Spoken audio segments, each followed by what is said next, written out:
Do you record while the bus is moving, or does it have to come to a stop? Yeah, well, sometimes they don't want to, and they're, Gaga, we can't get, the frequency's weird, and, it's sounding a little bit strange, and I'm like, if you don't get this right now, I swear to Lucifer, I'm gonna, I get a little bit mad.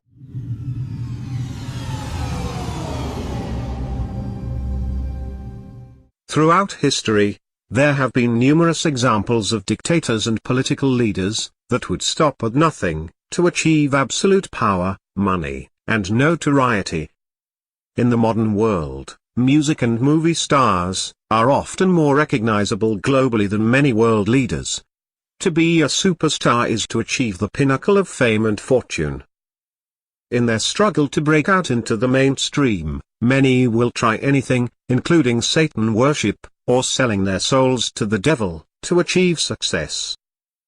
There have been numerous times this secret of the rich and famous leaked out into the public domain. The most notable were the Charles Manson murders of the 1960s. The truth is, the greatest trick the devil ever pulled was convincing the world he didn't exist. You may not believe it's real, but those in Hollywood do, and they practice it. Now hear it in their own words. This is the third temptation of Christ. After he had renounced the economics of turn the stones into bread, and the politics of worship me and you can rule the world, Satan, people don't speak about that very often, but you know how to become a political champion by worshiping Satan. I mean, it tells you that right in the text. After having transcended economics and politics, oh, would Jesus be just so light? So the devil took him up onto the tower of Herod's palace and says, oh, you're so ethereal, just cast yourself down, and God will bear you up. And Jesus says, thou shalt not tempt the Lord thy God. That's the sense of temperance. Don't go up like a balloon. Stay on the ground. You never suck in anything. I have never, It's just another example of the Illuminati and Satan worship in Hollywood. In everything you We see them all over the internet. Awesome. In their own words. I love watching you do. Is there anything you've done where you go, oh, I didn't like that? Oh, yeah. Really? Yeah. Are you critical of yourself? All the time. Yeah, it just gives me the creeps to watch myself. They don't like to watch themselves. The show Alpha House, because and I'm running it's for not them, office it's the again. demon. There's a big bus, and it had like a 10-foot picture of my face on it. It just, it made me want to go back to Satan worship. Well, I think it worked for me. It got me a career. Let me tell you something. I had to ask some friends because I was hearing a lot about her, and so they told me, who she was and what she was doing. And I come from the school of thought. There's just some things that the public just shouldn't know. You know what I'm saying? Like things that happen between two people, a wife and a husband, girl. I just don't think that it's for mass consumption. I just have always felt that way, and I just think that the whole idea of celebrity and fame has become really convoluted and, kind of bastardized, like whereas fame used to be the byproduct of success, and now it's the ultimate goal. And if your ultimate goal is to be famous, then you're going to do a lot to get there, like sign your name in blood in a contract with the devil. Like you're going to end up on a one-way street, and it's going nowhere. Like that's just the truth. I've seen so many people, like, forsake their moral code and their value systems just for a little bit of fame, and it's not worth it at the end of the day. It's really not worth it. Why do you still do it? Why are you still out here? Well, it goes back to the destiny thing. I made a bargain with it, a long time ago, and I'm holding up my hand. What was your bargain? To get where I am now. Should I ask who you made the bargain with? with the chief commander. On this earth? And on this earth, and then in a world we can't see. The tribute song is about saving souls from demons or something, as I remember correctly. Yeah. Now, what was? Well, there's a rich history of the devil in rock and roll. It goes all the way back to like Elvis was everyone said he's playing the devil's music. What was that great song, The Devil Went Down to Georgia? Oh, Charlie Daniels. Charlie Daniels, he had some devil in there, and it goes even back to before that. Who's Robert Johnson Right. You can find his roots, you know, way back to the beginning of rock. And so, you know, had we sold our soul to the devil, how else can you explain us being here on the Jay Leno show? Sasha is my alter ego. And when people see me, sometimes I think that when they meet me and they speak with me, they're expecting Sasha. And I'm really kind of shy, and not really shy, but more reserved, and nothing like Sasha. But I guess I wouldn't be very entertaining on the stage, so Sasha comes out, and she's fearless. You know, she can do things that I cannot do when I'm in rehearsal. I mean, I can try, but then it just doesn't happen. I can sing notes and sing strong and do all these things that when I'm just by myself, I can't do.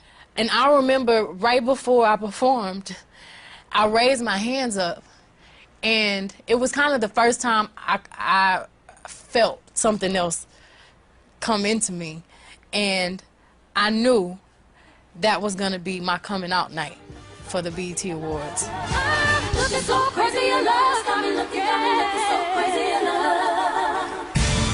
Roman is a crazy boy who lives in me, and he says the things that I don't want to say. He was born, you know, just a few months ago. I think he was born out of rage. He was conceived in rage, so he bashes everyone. He threatens to beat people, and he's violent.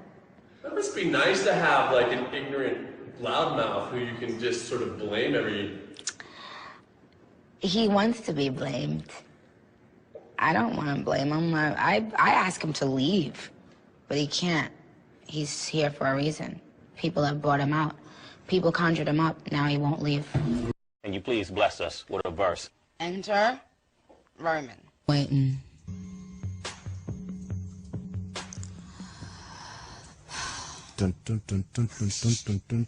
What up? What up, Roman? What up? What up?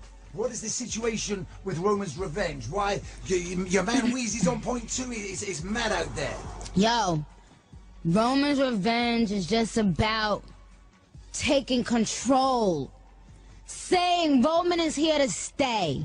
And anybody that ever doubted Roman is going down in a coffin. Got stuck, kids. Because your parents were quite strict, they were Christian ministers. They still are, yeah. Oh, yeah? They still are. And how do they feel now about all your success? They are very happy for me and support me. Of course, like, I'm not naive. I know that they have different views, and I have my views, but I think that's been the dynamic with, like, parents and their children a lot of times is, like, you know, the kids are a different generation and think some other things, and the parents still think this thing. So, but we agree to disagree, and we get along swell. Because you weren't allowed to say lucky, weren't you, when you were How a child? do you know that? Oh, he sidekick. does his research. That's this up all night. I was only allowed to say that I was blessed, which is good because I say that to this day that I'm blessed. But why not lucky? What's wrong with lucky? Well, I don't know. I think my mom probably said it sounded like Lucifer. Is that crazy? I wasn't allowed to eat deviled eggs. Hello, that's crazy. So MTV and everything else was really, like, fused. All y'all were on block. Like, I never saw any music videos or anything, unfortunately. But I remember bringing it home. It was kind of like an almost famous moment. Like, I had to smuggle it in my knapsack, going straight directly into my room, and then pulling it out. And as I was pulling out the CD, well, needless to say, sold my soul. You're doing really well now, but didn't you release a CD like almost 10 years ago? Yeah, I mean, I released a gospel record when I was 15 because I grew up in, you know, a household where all I ever did was listen to gospel music, and my parents are both traveling ministers, and so I kind of sang about, you know, what was going on in my life at 15, and that's how I got introduced to the music industry. I swear I wanted to be like the Amy Grant of music, but it didn't work out, and so I sold my soul to the devil. So I sold my soul to the devil. So I sold my soul to the devil. I just kind of really opened my mind up to a whole bunch of things on this little spirit journey I went on. And so on this new record, I wrote about it a lot. Like I have a song called Past Lives and a song called Supernatural, which is about sexy times with a ghost. Yeah, let's talk about that. Yeah. You had sex with a ghost. Okay, well, I mean... no one's judging you. I'm kind of jealous of you, to be honest. It's like a real, like, I know, crazy Kesha with a crazy sex with the ghost. No, it's totally believable. But it really happened. Judgment. So tell us why we want to know the story. No, I lived in this house up Laurel Canyon that the second I walked in there, I was like, there's some crazy energy in here. And so I was like, I am taking this room. And it was like a flop house. So I just, this energy wouldn't ever let me sleep. It would just wake me up at night. And it was super crazy. And then it just got more and more pervy. Maybe I could talk to you a little bit about magic. Is that yeah, okay? I love magic. Because like that, I've read from a number of different sources that that's one of the main themes of your new album. But we're not talking like David Copperfield magic here, are we? No. I mean, I like that kind too. Sure. But I'm talking more the magic that we experience in life. Mm-hmm. Whether it's love or a drunken evening. Yep. Dancing till the sun rises. Making out with a ghost. Do you think some people are more kind of prone to things like that happening to them than others? Absolutely. Yeah. I'm prone to that because Yeah. I'm very open to the supernatural. I've experienced multiple ghosts in my life, or supernatural energies, whatever you want to call them. So it's just like the symbolism and the occult is kind of always in the peripheral. I am definitely drawn to the occult. You have a very close relationship with your fans, to the point that you asked each of your fans to send you a tooth. Yeah. Okay, let's talk about that a little more. Let's talk about it. What I was the love plan? What was the plan? You get the teeth. Well, I don't know. Okay, so I like wearing body parts as jewelry. So I thought I wanted to wear my fans, because I love my fans more than anything in the world. Right. So I thought they could send me their teeth, and then I made a headdress out of them, and I had like 1,000, so now I'm making a bra, because I had so many left over. You're making a bra out of human teeth. Okay. When you say it like that, it sounds really weird, but it looks cute. But when you were doing the Jersey Shore program, they would tape you all day long? Is that right? Oh, yeah. When we film Jersey Shore, it's basically 2 months, 24/7. There's like 5 cameras in the house, and then there's a camera set up in like each corner. So you're always being watched. So you're always being watched. Now, Yeah. you sign up for that in the contract. You know that's going to happen. Yeah, we sell our soul. Well, that's an awful way to live. That really would steal someone's soul. I like to have fun, but also before Jersey Shore, no one believes this when I say it, but I was a freaking like shy girl. I was very shy. That's funny that I say it now, but I was really shy. Like, I was scared to even like go to the doctors. So, anywho, so yeah, I was going to school to be a vet tech, and I was into my studies, getting good grades, and you know what screwed it all up was this one guy. He broke my heart, and I was like, cool, thanks. I was like, now I have to do something pretty ridiculous and insane with my life, so why not sell my soul and go on Jersey Shore? You know, a lot of my book is about my wanting to sing. Ever since I was a little girl, my family lied to me and told me that I was better than Shirley Temple, and I believed them. See, you're not helping a kid when you do that. No, and I totally believed them and everything. And then when I was 6, all of a sudden, you know, I was a has-been, and they started to, like, tell my younger cousin that she was... she was the real singer? Yeah, and it, like, really upset me, so I, like, summoned Satan, and I write about how... I made it. Where do you summon Satan? It's in the chapter called Eat, Pray, Love, Conjure Satan. And when I was 12 years old, I signed a deal with Satan in my room, and I was to... CBS doesn't condone this. Wait a minute. Because I wanted to get famous no matter what, and, you know, then I forgot that I had this deal with Satan and everything, and then I got really famous, and then one day I, like, had this tragic singing accident at yes, I remember that, yeah. And I Satan was coming for my soul. Well, I'm very much into philosophy. A lot of different philosophers that I've read over the years, like Nietzsche,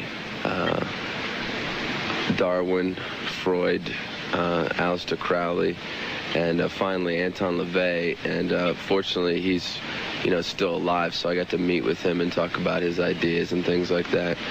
And in America, Satanism is sensationalized and kind of misunderstood, and people associate it with worshiping the devil and things like that. But it's really a philosophy about individuality and self-preservation. It's about being your own God. We do have one more phone call, so why don't we take that too? Hello? Hi. Hi. Hi, this is Wendy from Cerritos. Hi, Wendy. What's your question? I was wondering if there's any significance in the backwards N in Nine Inch Nails. The backwards N.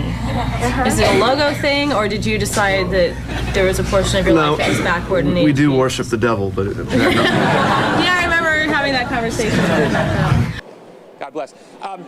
The problem is that there's not enough money in music as a business model, where in television and vis-a-vis the advertisers and movies, there's so much money that the controlling forces still circle around the stars in the right way. Stars are taken care of better in those industries. In the music industry, it's still very much this exploitative thing. It's still very much people signing their life away, the old deal with the devil stuff. That is still going on. It's unbelievable in this day and age that is still going on.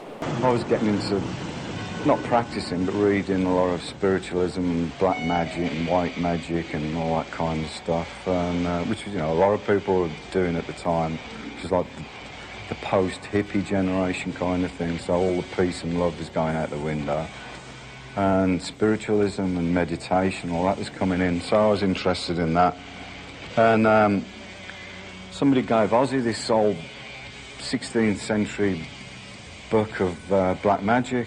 And it was all written in, I think it was Latin.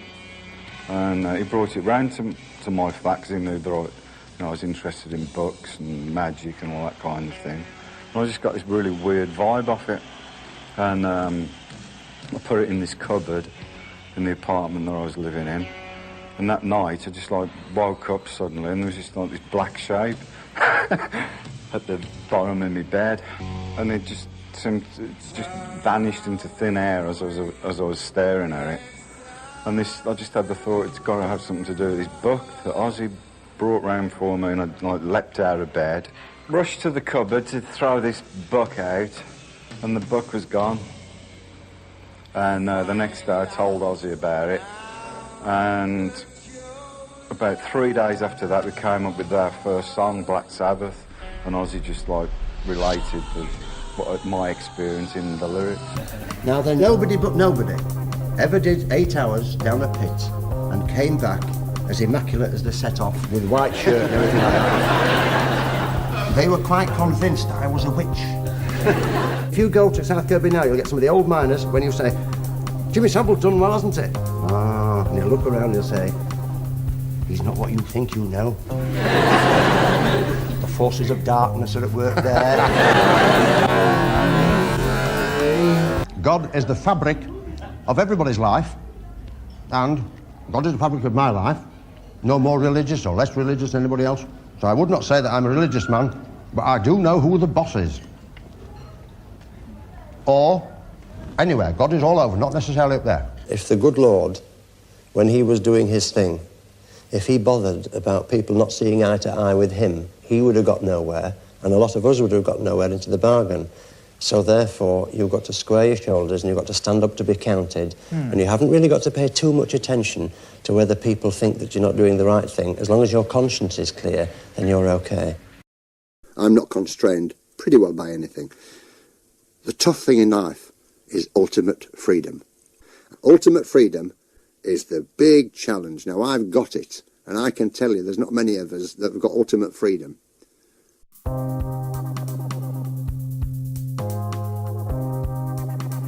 It's interesting to note the 11-pointed star design on the front of Jimmy Savile's wizard gown.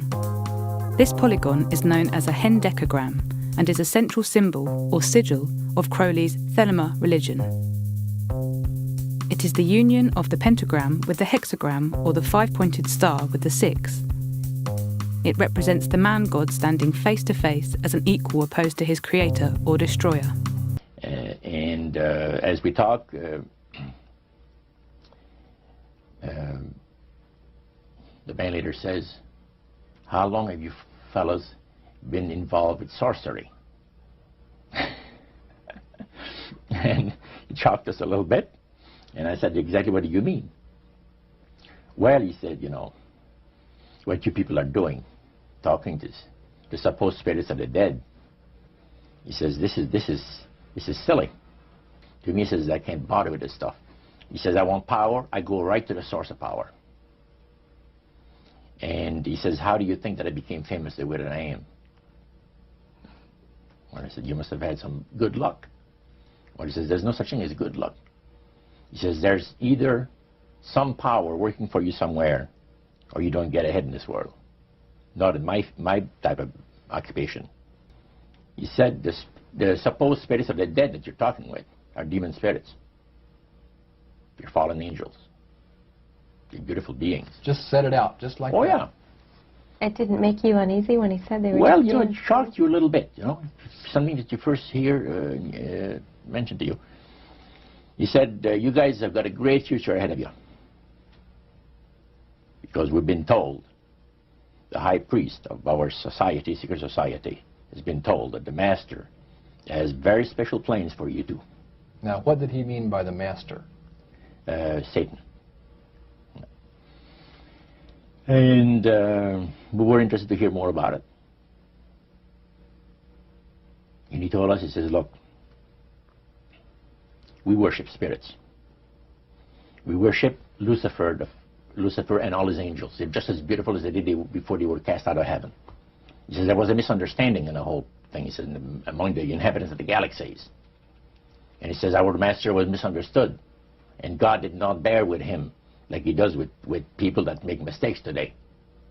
So we're in a warfare, good against evil. And we happen to be the evil ones, but we're not that bad." He says, "I look at this business between the forces of good and evil." He says, "You believe in one person believes in God, and everyone believes in Lucifer. It's like politics." I remember one day coming from the studio at 6 o'clock in the morning and pulling over on the highway. We like 4 cars, you know, just to watch the sunrise. And it was at that point that I fell in love with Arizona. I said, "You know what, this has to be God's country." You know, because I'd never seen anything as beautiful as that sunrise. Then I met the devil in God's country. You know, and it's not so much who, it's what, you know, what happens and the things that the devil does. It's not so much a person, even though he acts through people. You know, you can't call one person the devil. Joe Arpaio? You know, you can't call any one person the devil. You can't do that because no one person has enough power to be the devil. As hard as you work for your money, there's at least 2 or 3 people out there working just as hard to get it from you. I was there when Dre told me he would sell his soul to the devil for $1 million. And I swear right now, devil got to have a receipt for his ass. One night I was in my home studio, and it had to be like 8 to 10 people off in there.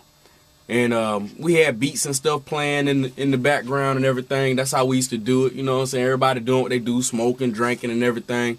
And actually, it came down to it that dudes actually started being used by demonic spirits. And these spirits started speaking through them, you know what I'm saying? Devils started speaking through them, talking to me, asking me, you know what I'm saying, if I was going to sell my soul, telling me what I needed to do to take my career to the next level in darkness. I mean, dudes actually came up to me holding wads of money, saying, "Man, don't you want to make all this money?"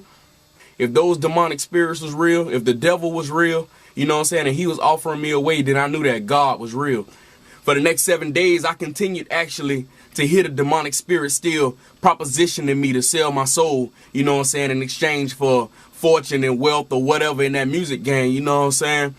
This major music producer sent me an email, and I'm talking to him, and this dude basically told me, you can't rap about Jesus, you can't do none of that, you know, we're going to give you a whole new look, whole new image. He basically was saying, look, man, sell your soul. We want you to rap about and sing about the things we want you to do. Sell your soul. You can't do none of that stuff for Christ, but we'll give you a $2 million music contract for 6 albums. I got to do 6 albums. The guy was basically telling me to sell my soul Basically, that's what he was saying. He just was doing it in a different, he just was telling me in a sneaky way. He basically was saying, look, we're watching you, we love your talent, and we want to use you for the Illuminati and for Satan.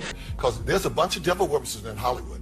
Hollywood. And there's a lot of black folks too. And they be throwing up them signs, you see them, this, that, all of them. Watch the rappers, watch them folks. It's scary. It's very scary. That devil is real. Everybody wants to make it, and you might not make it. And I said to my dad, well, that depends on what making it is, Dad. He was a smart ass kid. Yeah. It depends on what making it is, Dad. He says, what do you mean? I said, well, you're a teacher. I said, if I could make a teacher salary doing comedy, I think that's better than being a teacher. And he started laughing. He said, if you keep that attitude, I think you should go. He said, but name your price in the beginning. If it ever gets more expensive than the price you named, get out of there. Thus, Africa.